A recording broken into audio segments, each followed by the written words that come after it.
Hey, everybody.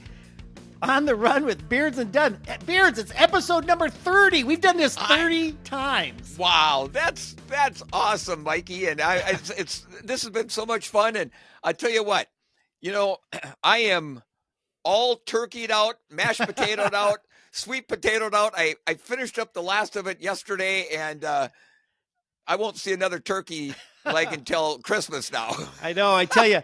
That Thanksgiving holiday time, I once read a statistic, and people make up statistics all the time. Right. But it said the average person gains 6 pounds between Thanksgiving and like New Year's Day, through that holiday season. If they're not doing you and Karen are out biking. I run every day. Yeah. So that helps. It does. We're just trying to hold back the floodgate. But, right. And then you kind of sit there and go, man, that's a lot. And, over time, that 6 pounds after 10 years, right. I hate to bring it up, but I see a lot of former runners who, once they quit running, their body, their metabolism kind of, I don't know, they're used to eating a lot and it tastes good. Right. And that's one of the, the old joke was, do you run to eat or do you eat to run? Exactly. And there was a time when we used to, eat to run because we had to be ready for workouts and you carb load. Fuel ourselves. Yeah. Now it's kind of like, why do I still work out? Because I like to eat. I want to keep my health. But anyway, last episode we were telling stories, and I really enjoyed that. I did too. It makes me laugh, and when I laugh, I feel good. Well done. I listened to it the other day, watched it on YouTube, and I know all the stories, and I'm just, I got tears coming down my eyes. After we got done, I thought of another one. I'm going to roll. Let's kind of keep that going if we can for a little while. See how many stories we can come up with. Well, I thought of one after we ended the other week, and I thought, dang, I forgot this one. It's like, heck, let's do it this week. And you bet. I'm going to tell you a quick one that in 1977, I was a junior in college. And every year after cross country, I'd run a marathon. So like in 1975, I went down to Topeka, Kansas and ran a marathon. And in 76, I went back to the same race. And then 1977 rolled around, and I always was really fit after cross country season was over. We'd done all those darn 20 milers, and it just seemed like the perfect time because track was way off a few months away. And so I'd always want to take advantage of my fitness. And I had a teammate named Paul Boersma. And Paul was Paul, Paul, beard. Big guy. His nickname was Wolfman. And I'm going to put a picture of us on, because I have a great picture of Paul and I and the crew that went to Phoenix, Arizona. And it was like early December of 1977. It was like December 10th, I think. And it was a race called the Fiesta Bowl Marathon. And a good runner, and you know him, Ed Mendoza. Absolutely. Had won the race like in 1976. Ed was from young on, he was a phenomenal runner. He was a 2:10 marathoner. Exactly. And he had won it like the year before in like 2:13. And so I knew the course was fast because that guy, they'd run fast there. And it's from Scottsdale to Phoenix. And if anybody's ever been down to that stretch of the woods, back in the 70s, it was desert. It was basically flat as a pancake. And if anything, it might have helped you a little bit from the Scottsdale's north of Phoenix, and there's mountains up there. I think it might have just been a tish downhill. I mean, it was probably just a little bit. Fast course. There was not a ripple of a hill on that course. and so I said to Paul, I said, yeah, I'm thinking of going and doing this Fiesta Bowl Marathon. And he goes, Mike, I've always wanted to do a marathon. Paul was an outstanding Lincoln High School runner out of Sioux Falls, ran for Rich Greeno. He came up to South Dakota State, and he was a worker. I don't know if he got any scholarship or anything. I don't think so. I think he walked on, but he helped them win the national title.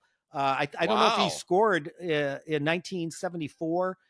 Anyway, but he was like a fifth-year senior when I was a junior, and so he was eligible to run for us. And he helped us that year win the conference meet, and we finished second in the nation, and Paul was on our team. Anyway, he said, I want to do a marathon too. And I said, well, okay, we'll go do it together. Well, my little buddy from Lenox, Al Stratmeyer, I started talking to him about it, and he goes, hey, Mike, my grandpa and grandma winter in Phoenix. They have a trailer they haul down there, an RV.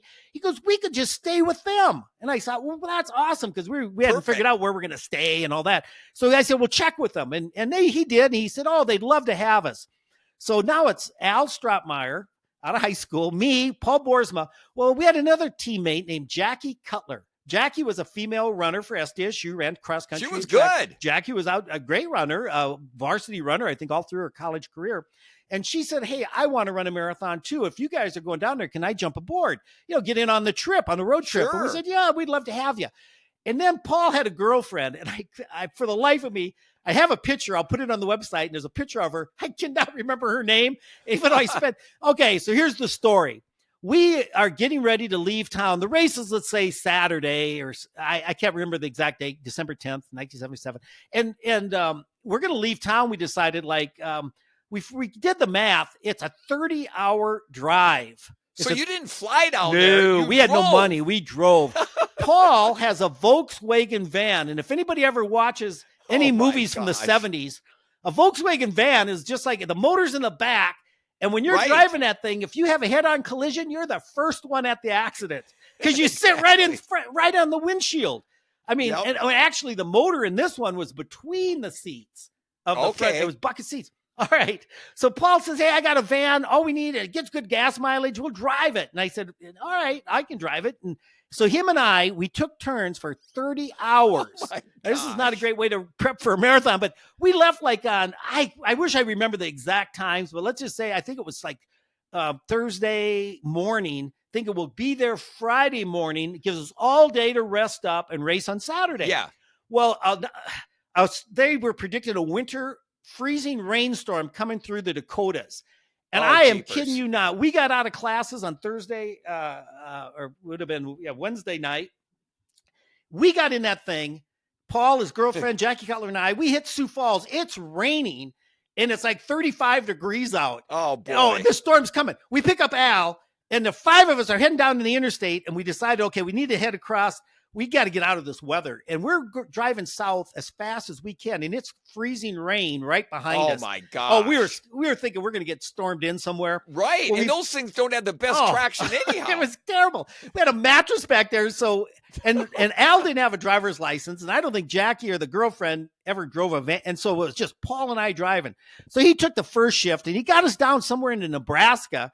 And this thing would only go about 55 miles an hour. Well, here's the deal. I take over driving. And so Al, whenever I drove, Al and Jackie would come up and Al would sit and Jackie would sit on the dang engine compartment. Sure. Or Al would, they take turns they're sitting there with their legs crossed, no seatbelts. I mean, we didn't worry about stuff like that. And then Paul and his girlfriend, they could take a nap back there or whatever. Right. And then when he drove, we three would go back there and hang out and rest and try to get some sleep. Well, anyway, I'm heading across Nebraska now, and that first night, and I don't know what time. It's like 11:30, 12 o'clock at night. And we go through some little town, and to the life of me, I've been trying to remember the name of it. I think I blacked it out because this is what happened. There was one honking stoplight in this whole town. One stoplight. And I'm driving this Volkswagen van with no power brakes, no power steering. It's like from the 1960s. And as I'm coming up to this intersection, the light goes from green to yellow. Orange or whatever. Right. It's telling you, hey, if you can stop safely, stop.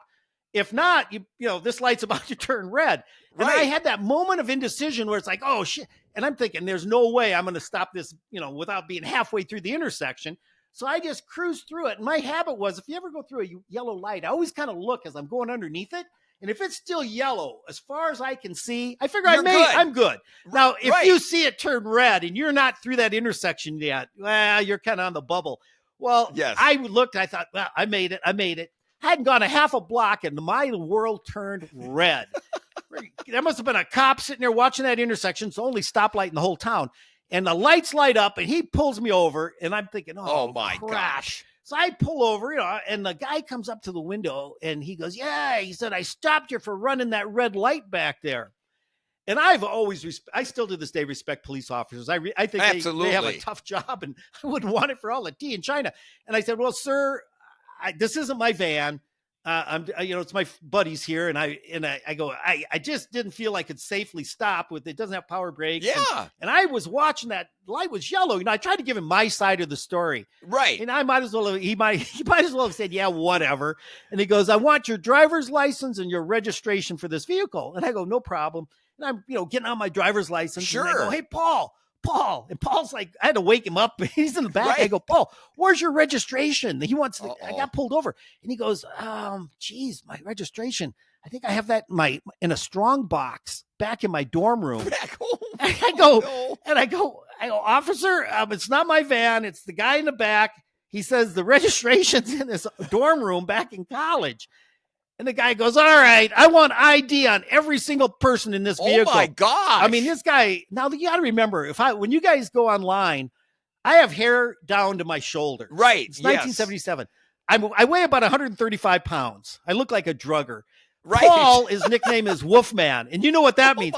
Long. He had this huge afro and this huge flowing beard. Giant beard. He looks like a drug addict. Al Strottmeyer is a little high school kid with long blonde hair. It's the 70s. Yep. His is down to his shoulders. And these two girls, Jackie's a runner. She looks anemic, pale white. She looks like a drug addict. And this other girl, she just looks like her. And he's like, I need IDs on everybody. And so I go, hey, you guys, and we hand him over. And Al goes, Al didn't have a driver's license. He has no ID. So I told him, I said, well, officer, my friend here, Al, he's 15 years old. He doesn't have a driver's license. And all right, he takes all of our licenses.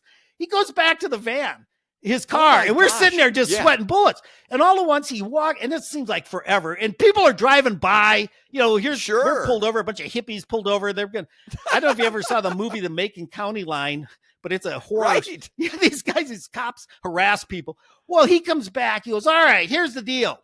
The registration office, the license office in Pierce, South Dakota is closed at this time. You have no registration for this vehicle. As far as I'm concerned, it's stolen. Oh, he my goes, gosh. that kid over there doesn't have any identification on him. As far as I'm concerned, he is a runaway. And, my gosh. I mean, he's just telling us like throwing the book at you. I'm just like, I'm wetting my pants about now, because we've been sitting there for like 45 minutes. And and I said, well, officer, and he goes, well, you come with me. And he doesn't drag me, but I walk back to the police car and and I think another guy showed up by now. So and I feel like, we're going to jail. And he goes, so what's the story? And I said, well, I'm a student. We're students at South Dakota State University. We're going to Phoenix, Arizona to run this Fiesta Bowl marathon. He goes, well, how far is it from Brookings to Phoenix? I go, well, we did the math. It's about a 30-hour drive. It's 1,500 miles. We're leaving now. We hope to be there by, like the next morning, at Friday morning. Our race is Saturday. All right. He takes me out, brings somebody else, and he's interrogating each one of us one at a time. Oh, my gosh. Well, now I kind of figured out later what he was doing. Does our stories, the same story. Do the stories match? Because if somebody else says, hey, we're going to go visit my sick aunt, he's in the hospital in Texas.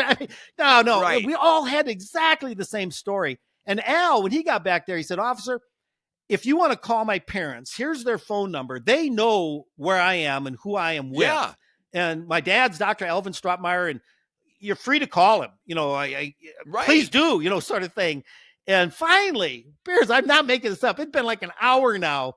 Oh my goodness. The guy comes up and I'm sitting there back in the car, and he gives me all of our licenses back, and I get a warning ticket for the light. He didn't actually even he gave me a warning ticket. Yep. He gave Paul a warning ticket for not having his registration.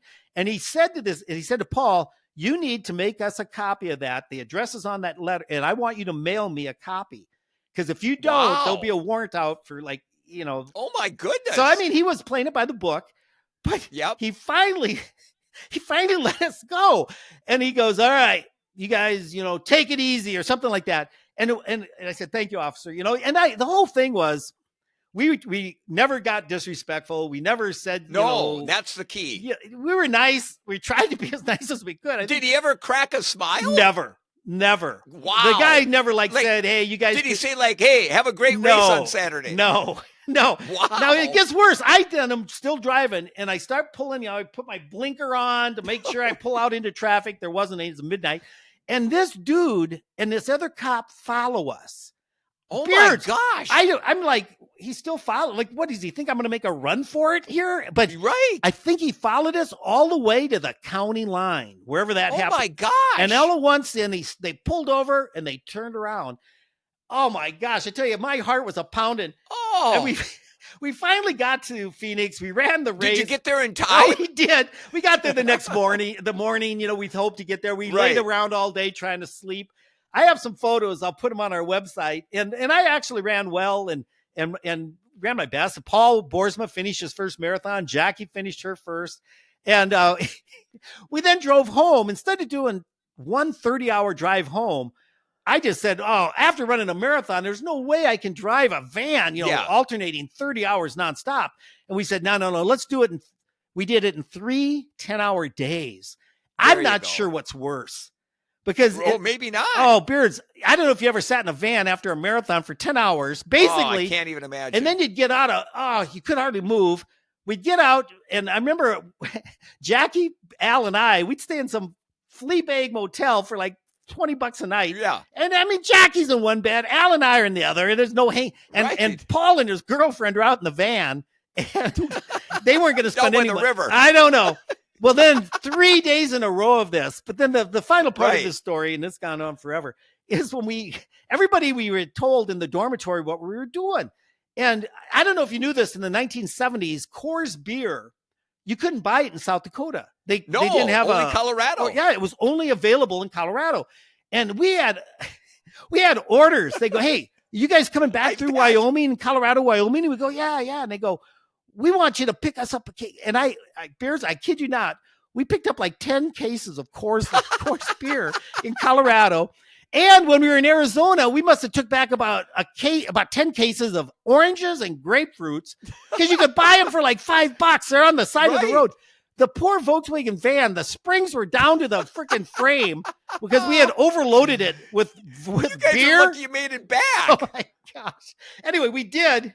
And I got to be honest with you, that damn Coors beer wasn't that good. I remember, everybody made a big deal out of it. It's like, I know you can't get it. Then everybody wants it. We did the same thing when I was in high school. Same thing. I remember drinking this stuff, thinking this stuff must taste like champagne or something. Yeah, it was right. There. Well, anyway, Beard, let's see if you can top that Whopper. Well, done. Okay. Your nighttime drives between a semi-driver with a gosh dang tire iron and rogue police officers push you over and like about ready to throw you in the clinker. I thought we were in jail, man. Well, this story kind of pales compared to that, it seems like. But so, everybody likes to talk about some of the successes they've had, but some of my best memories done, and you're probably the same way, are times that I never even won a race or ran fast. It might have been a training run or whatever. Yeah.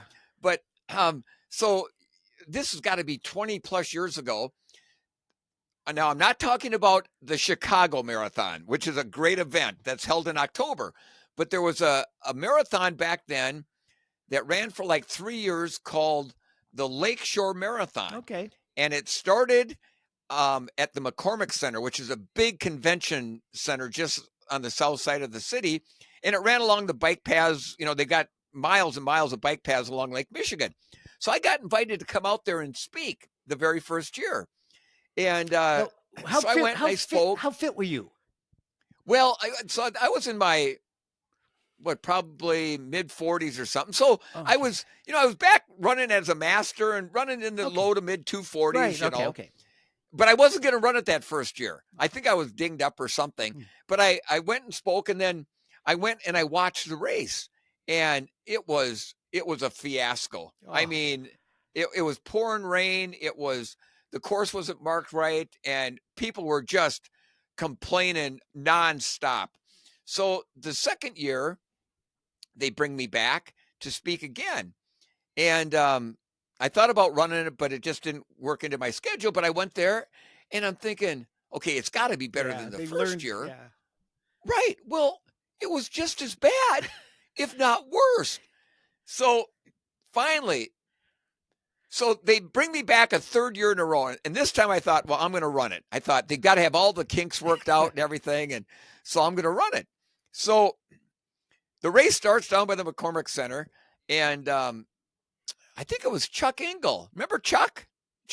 He's run like a zillion marathons, and he still does. And he it wasn't a bunch of invited Kenyans and top Americans. It was kind of more of an average runner's event. Okay. They didn't bring in any top caliber runners, but Chuck was a good runner, and the gun went off and he took off and he was all by himself. But then there was me and about 6 or 8 guys in a pack behind that. So we're running along, and it's a nice day to run, and I'm feeling pretty good. And we're about 5-6 miles into the race, and we see a sign that says aid station ahead. And I was hoping for a drink of water or Gatorade.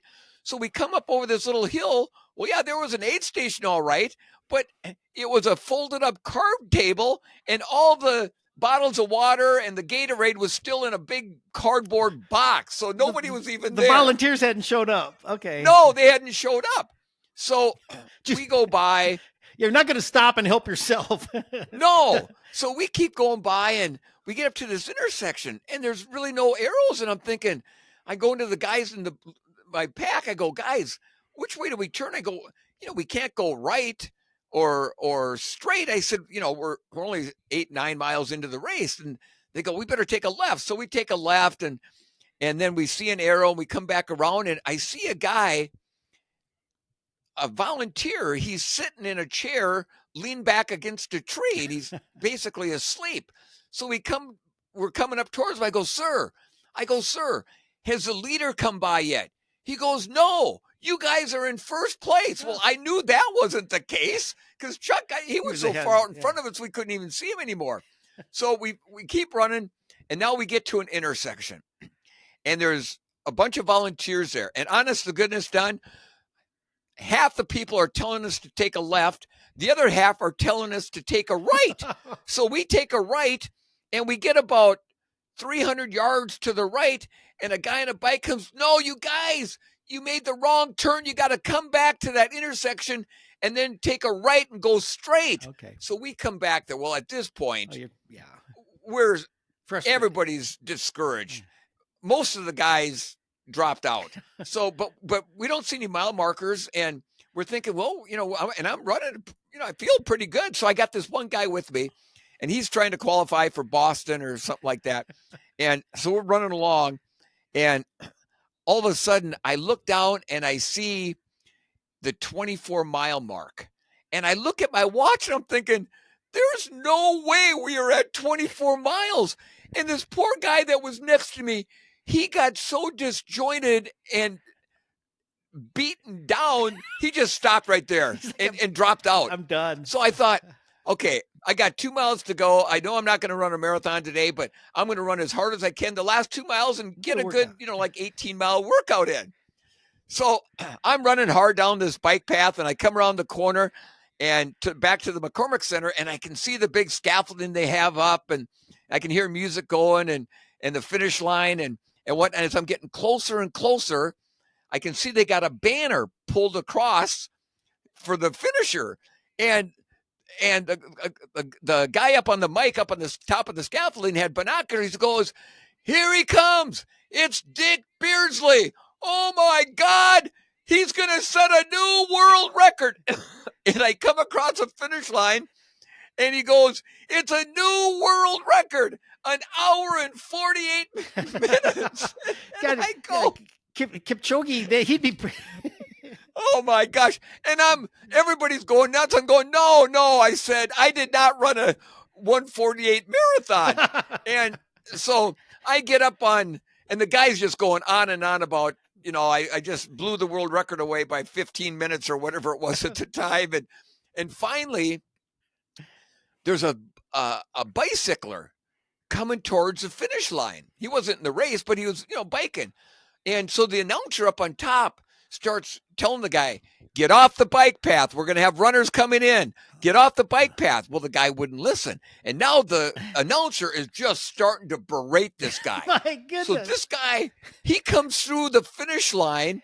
He jumps off his bike. He slams it to the ground. He climbs up the ladder to the top of the scaffolding, and he sucker punches the announcer right in the nose. You have to be making this up. No, done. I am not. He sucker punched the guy, and I'm thinking, this is unbelievable.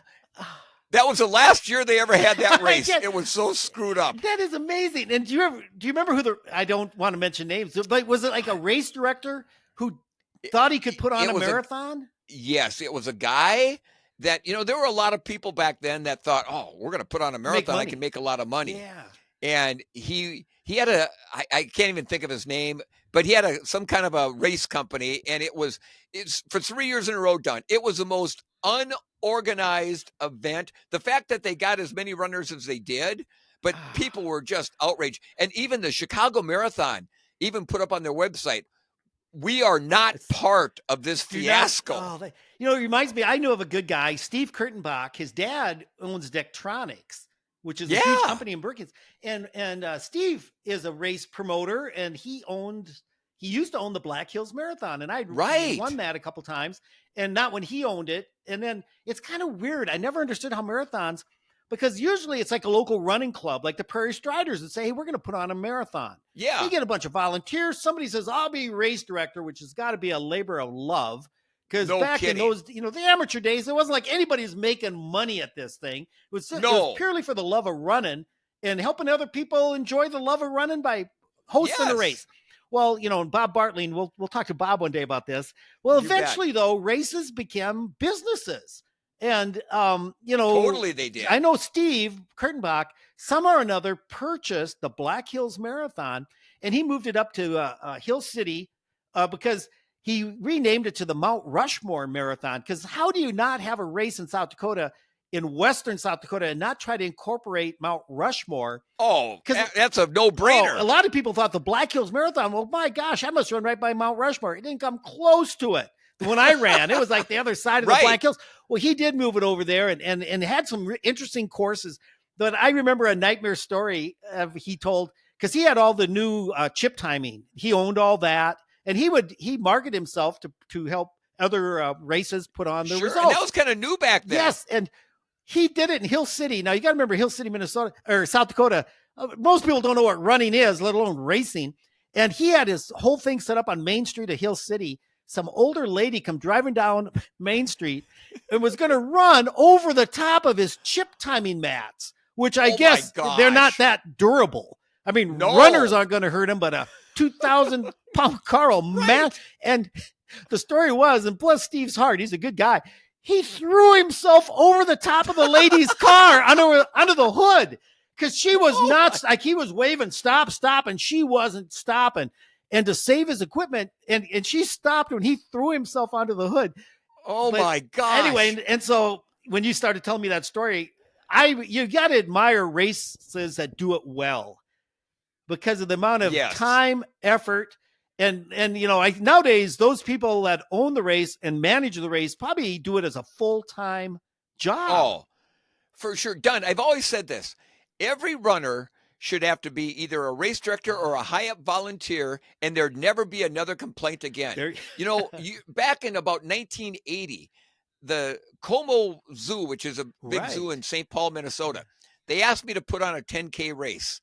So I'd never put on a race before, and I set the course up and whatnot, and I had volunteers. I'm telling you, somebody had moved some of the flags and the turn signs, and so people got lost. I got done with that, and I thought, I'm never doing this again. Well, it's a lot of work. It is, and I'm feeling guilty here right now, because I've done so many races in my life.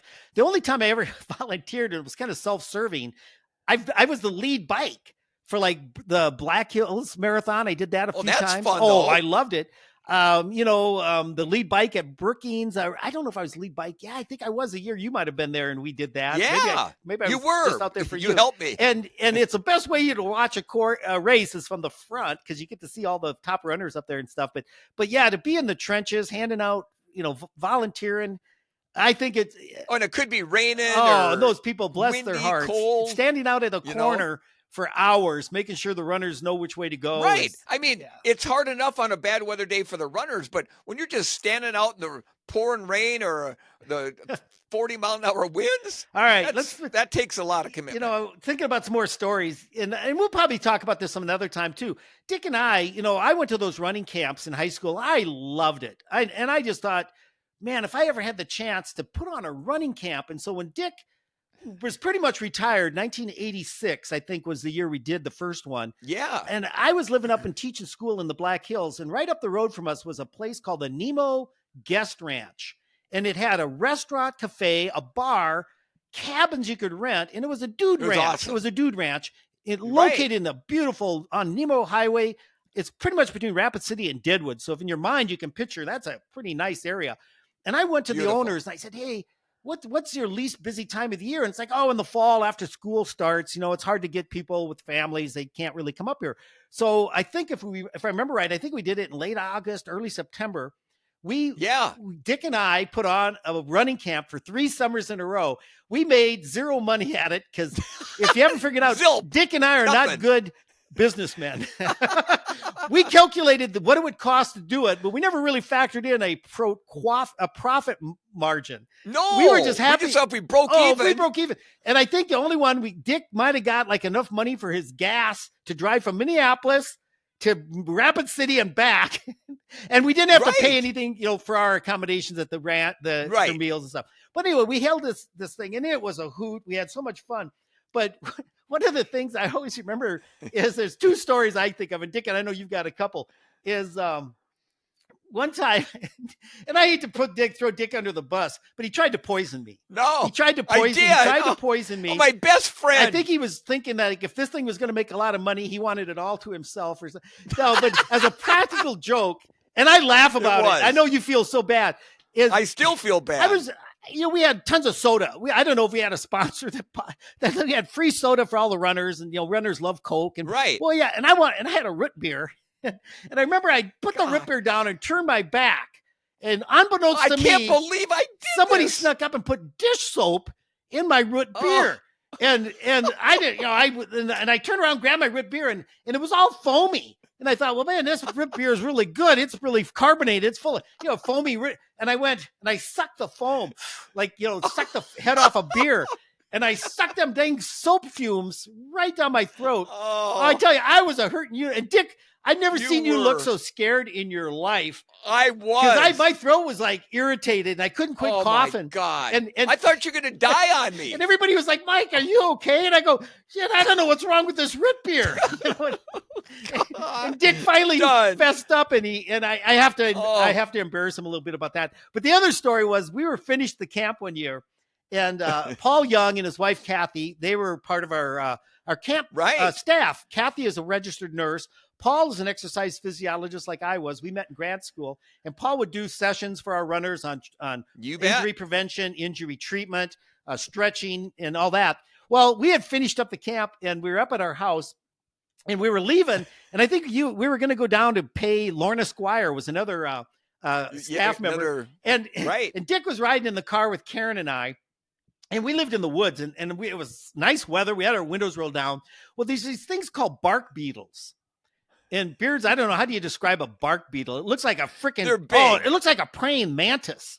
It does. And they're ugly. Wings, they're ugly. Big head. Oh, they're ugly. And when they grab a hold of you, it's like a grasshopper. They kind of cling to you. Well, I'm driving my old car, and I've got my running shorts on, and one of them freaking bark beetles comes flying through the window and lands right in my crotch, right on the inside of my leg, and it grabs a hold of me like it's like a death grip. Well, Karen's sitting in the middle, Dick's over on the right-hand side, and I start swerving, and we're on a narrow 1-lane road, and the car is swerving back and forth, and they're like, they don't know what's going on. And I go get her, and I'm thinking there's this bug in my, very delicate area. And Dick and Karen are like, they're like freaking out. They're thinking I'm having a seizure or something like that. They're trying to grab the wheel from me, and Paul and Kathy are behind me, and they're thought, what is going on up there? Because they see the car swerving from side to side. They thought we're going to hit a tree. And I finally get this darn bark beetle off my leg. And Dick and Karen, I thought they were going to wet their pants once they figured out what was going on. And it probably doesn't seem that funny to anybody now, but you had to be there. You had to be there. Gosh. And I think you have two bug stories. I'm going to remind you. One is at Rapid City, but the other one was up in Bruce, South Dakota. The box Beard. I forgot. First, tell the one in Rapid City. Okay.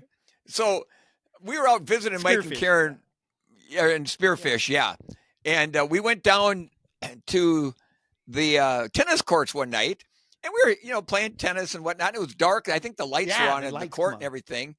And all of a sudden, I don't know, was it a bee or it was a bark beetle. These huge bark. It was a big bark beetle. The lights attracted them, just like the one that nipped on Mikey's groin area. But mine got down my back. It was on it was on your shirt, on your back. Yeah. And we go Beards, because it was huge. and you looked over your shoulder at it. And I start running around like a chicken with its head cut off. Beards took off running. And now you got to remember the bug is on his shoulder and running ain't helping. And I'm screaming and yelling. Like, oh my God, get it off. And he's running thinking like, well, maybe if you run fast enough, the wind velocity will blow the bug off. Now, Beards, you're fast, but you're not that fast. So we started chasing you. And we're like, with our tennis rackets trying to, but you kept out running us. So we couldn't. And he kept running, and we were trying to swat this bug off your back. And then finally, you stopped, and we thought, oh, it must be gone. And you looked, and it was still there. It's kind of like Christmas Vacation with started running with a squirrel on the back of Clark's whatever. And so then you took out. Anyway, we finally got that. I about peed my pants from gosh dang bark beetles. And then the box elder beetle. What happened in Bruce? Yeah.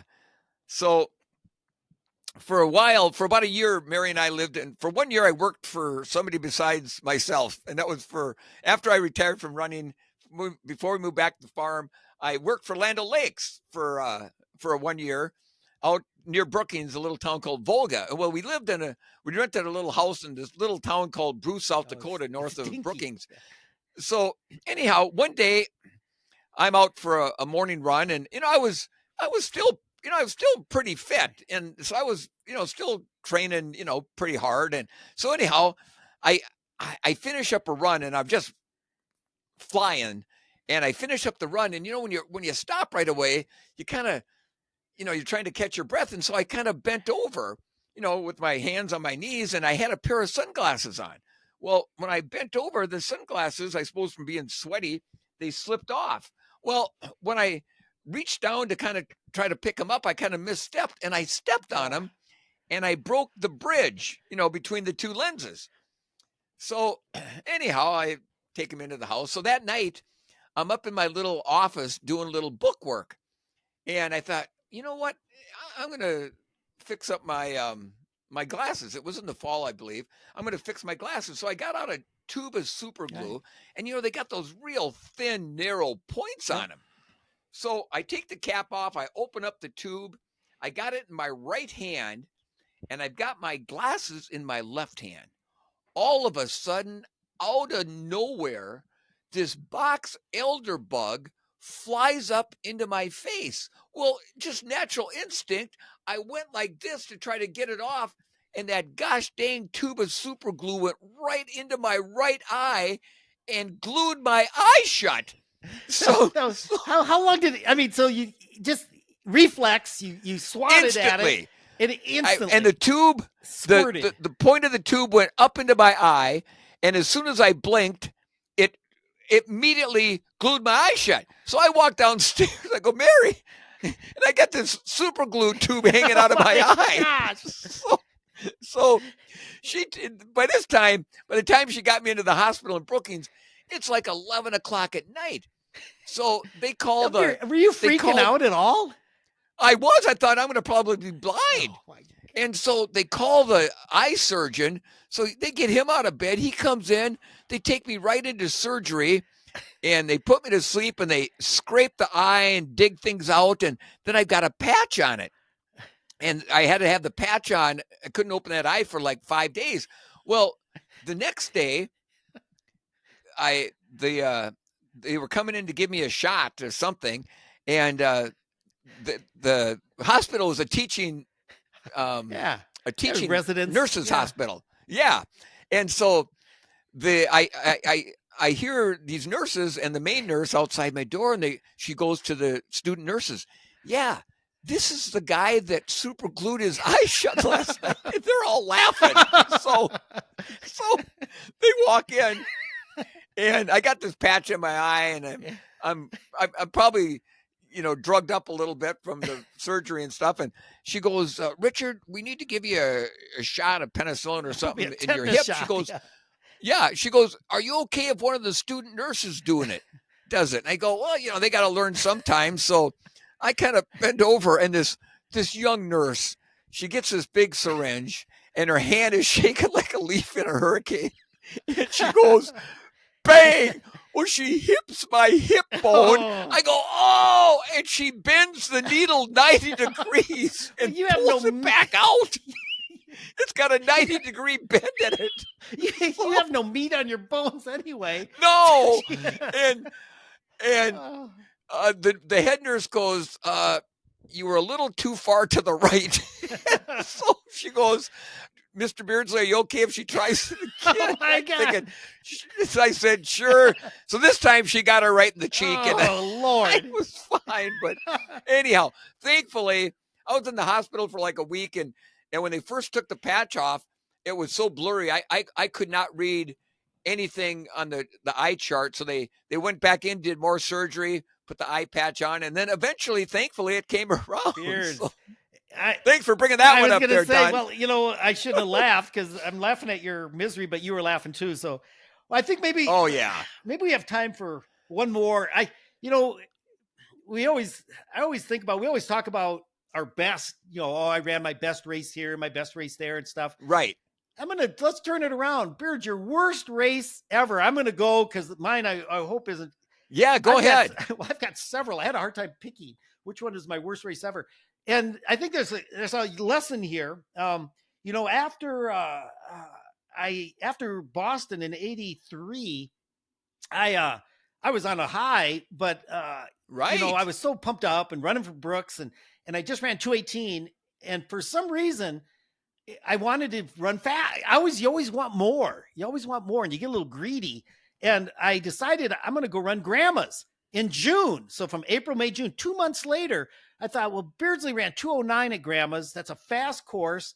I just ran Yes. 2:18. I'm going to go up there and get another personal best, because I'll just recover from this 2:18, train a little bit, maintain my fitness, and go do it and run even faster. And, I was pretty Good Oh, and plan. I called Scott Keenan, the race director. Oh, Mike, we'd love to have you. Yo, yeah, you qualified for the Olympic trials. We'd love to have you come run our race. He Right. put me, I got a room, I think, closer to the finish line this time than 5 miles out of town. All Right. expenses, your race number covered, all that sort of stuff. And I went up there with Karen and Callie was still a baby, and Brian Fendrick. And Brian's a great guy. Fenny from Lincoln High School. I bring up Lincoln High School. They had so many outstanding runners, and Brian was one of them. Powerhouse. And he rode up there with us because he wanted to run. I think it was his first marathon. And so he was excited. And I think we might even stopped at Rush City. And because Brian reminded me of this, and we might have spent the night either on the way up or the way back. Probably. And I'm sure you probably because he said did. he slept. We were on the farm. He remembered he slept in the same room with Dick Beardsley's second place finish award. That clock you got.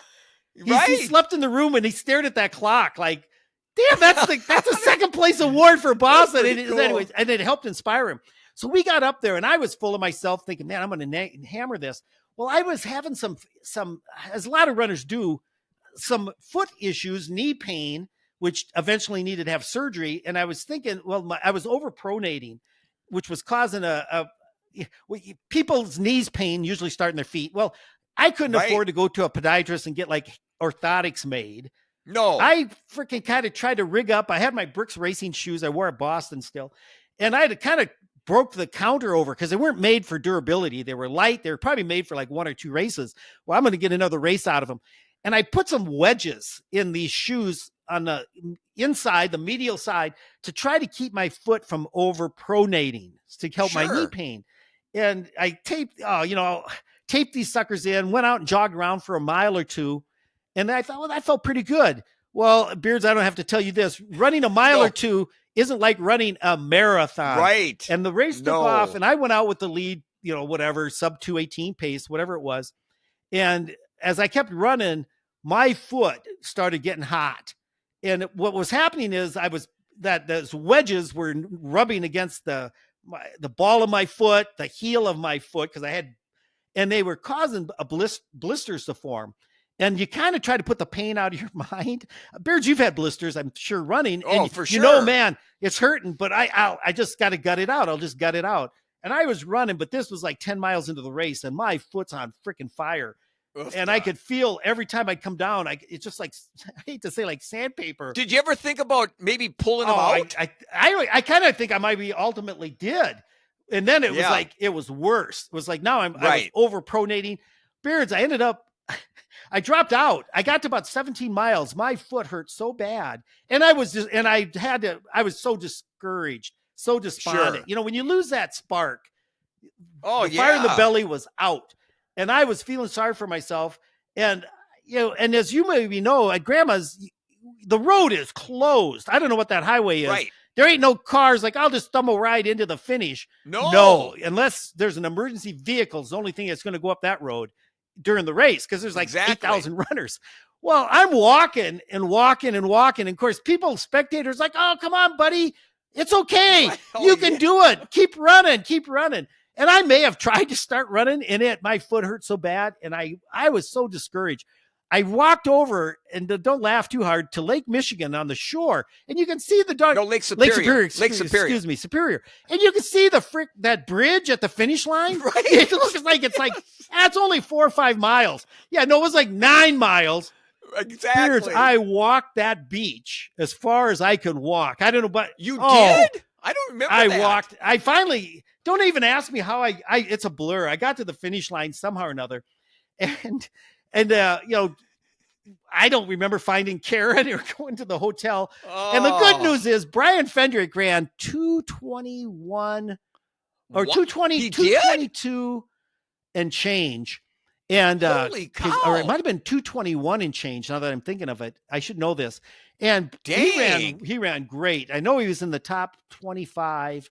Yeah, he was up there in the thick of it. And I think he said he was on sub 2, like around 219 pace, because he also then was thinking about the Olympic trials for 1984. He had to run like 219.07 or something like that. And he said he was on pace for a while, but it slipped away towards the end. So Fenny ran great. So he and I are riding back to Sioux Falls together. I'm in like my deep depression, from dropping out of grandma's. The only good thing is I had that 218 in the bag from a few months earlier. So I kind of had that to keep me bolstered.